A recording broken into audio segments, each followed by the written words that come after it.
আজ তোমাদের সামনে একটা নতুন রান্না নিয়ে চলে এলাম।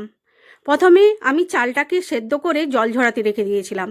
এইদিকে কড়াইতে তেল দিয়ে, সাদা তেল দিয়ে প্রথমে রসুন কুচিগুলো ভেজে নিলাম। তারপরে দিয়ে দিলাম আদা কুচি। আদা কুচিগুলো একটু সামান্য ভেজে নিলাম। ভাজা হয়ে গেলে দিয়ে দিলাম পেঁয়াজ কুচি। পেঁয়াজটাকেও একটু নাড়াচাড়া করে ভেজে নিলাম। ভাজা হয়ে গেলে দিয়ে দিলাম লঙ্কা কুচি, সেটাকেও একটু ভাজা ভাজা করে নিলাম। তারপরে দিয়ে দিলাম ক্যাপসিকাম। সেটা ভাজা ভাজা হয়ে গেলে এখানে সব কিছু ভেজে রেখেছিলাম, যেমন গাজর, বিনস, চিকেন আর ডিম, সেইগুলোকে আমি কড়াইতে দিয়ে দিলাম।